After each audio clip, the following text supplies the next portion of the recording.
Shalom, selamat pagi jemaat yang dikasihi oleh Tuhan. Kita bertemu lagi di Salam Pagi. Pada pagi hari ini kita akan kembali melanjutkan pembacaan firman Tuhan di dalam kitab Kejadian pasal yang ke-10 ayat yang pertama sampai ayat yang ke-32.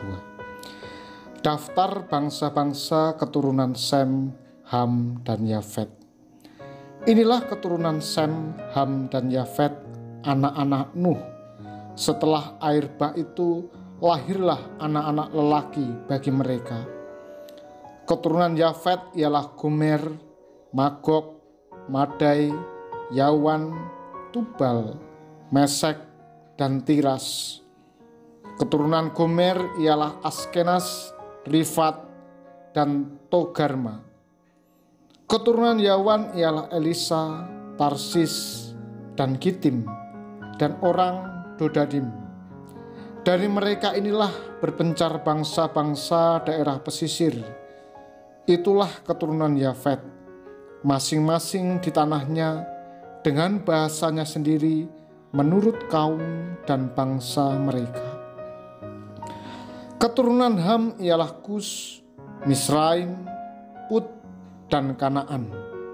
Keturunan Kus ialah Seba, Hawila, Sabta, Raema, dan Sabteka. Anak-anak Raema ialah Seba dan Dedan. Kus memperanakkan Nimrod. Dialah yang mula-mula sekali orang yang berkuasa di bumi. Ia seorang pemburu yang gagah perkasa di hadapan Tuhan. Sebab itu dikatakan orang seperti Nimrod, seorang pemburu yang gagah perkasa di hadapan Tuhan. Mula-mula kerajaannya terdiri dari Babel, Erek, dan Akad, semuanya di tanah Sinear. Dari negeri itu ia pergi ke Asyur, lalu mendirikan Niniwe, Rehoboth Ir, Kalah, dan Resen di antara Niniwe dan Kalah. Itulah kota besar itu. Misraim memperanakkan orang Ludim, orang Anamim, orang Lehabim, orang Naftuhim, orang Patrusim, orang Kasluhim, dan orang Kaftorim. Dari mereka inilah berasal orang Filistin. Kanaan memperanakkan Sidon, anak sulungnya, dan Het, serta orang Yebusi, orang Amori, dan orang Girgasi, orang Hewi, orang Arki, dan orang Sini, orang Arwadi, orang Semari, dan orang Hamati. Kemudian berseraklah kaum-kaum orang Kanaan itu. Daerah orang Kanaan adalah dari Sidon ke arah Gerar sampai ke Gaza, ke arah Sodom, Gomora, Atma, dan Seboim sampai ke Lasa. Itulah keturunan Ham menurut kaum mereka, menurut bahasa mereka, menurut tanah mereka, menurut bangsa mereka. Lahirlah juga anak-anak bagi Sem, bapa semua anak Eber serta abang Yafet. Keturunan Sem ialah Elam, Asyur, Arpaksad, Lut, dan Aram. Keturunan Aram ialah Us, Hul, Getar, dan Mas. Arpaksad memperanakkan Selah, dan Selah memperanakkan Eber. Bagi Eber lahir 2 anak laki-laki. Nama yang seorang ialah Pelek, sebab dalam zamannya bumi terbagi, dan nama adiknya ialah Yoktan. Yoktan memperanakkan Almodad, Selef, Hazar, Mawet, dan Yerah, Harodam, Usal, dan Dikla, Obal, Abimael, dan Sheba, Ofir, Hawila, dan Yobab. Itulah semuanya keturunan Yoktan. Daerah kediaman mereka terbentang dari Mesa ke arah Sefar, yaitu pegunungan di sebelah timur. Itulah keturunan Sem, menurut kaum mereka, menurut bahasa mereka, menurut tanah mereka, menurut bangsa mereka.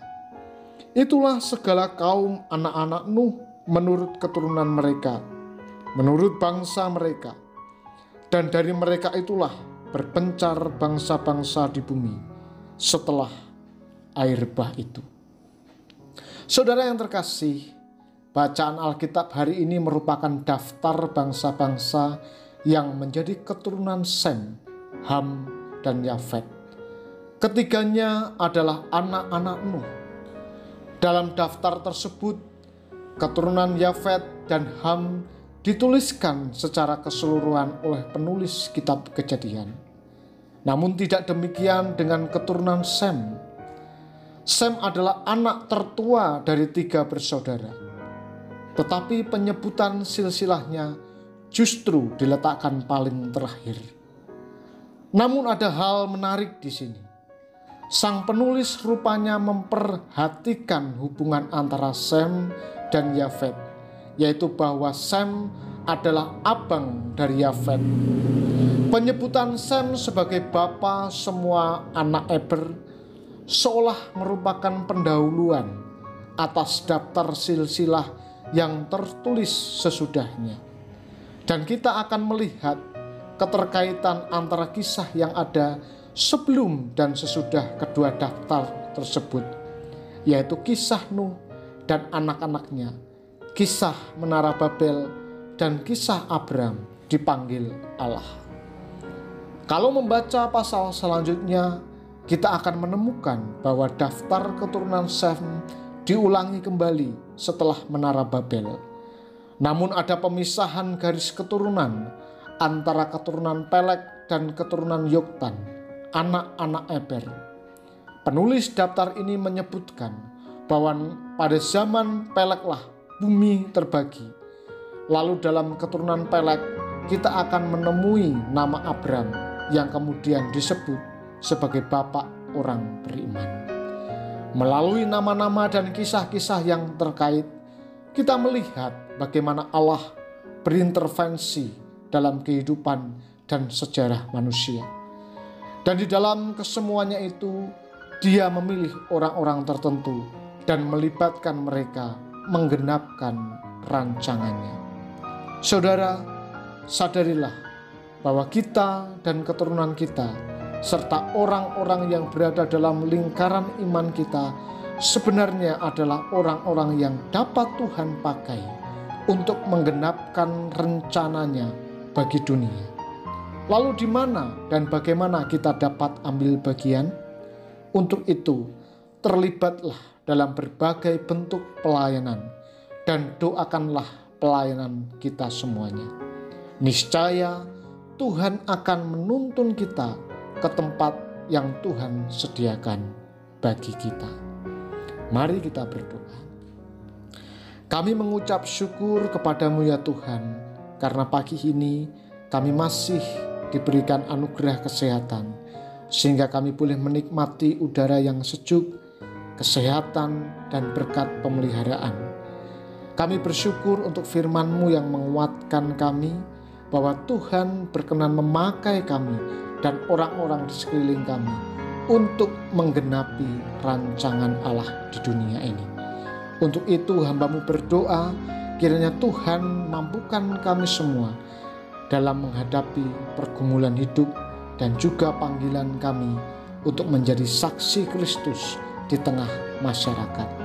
Kami berdoa untuk jemaat Tuhan yang saat ini sedang sakit, mereka yang bergumul dengan pergumulan ekonomi, mereka yang bergumul akan kebutuhan hidup serta pendidikan mereka. Kiranya Tuhan juga berkenan menolong dan memberkati mereka semuanya. Kami bersyukur untuk hari ini dan kami siap untuk melangkah keluar dari tempat kami untuk kami beraktivitas dan melakukan berbagai kegiatan kami. Di dalam nama Tuhan kami Yesus Kristus, kami berdoa dan mengucap syukur. Amin.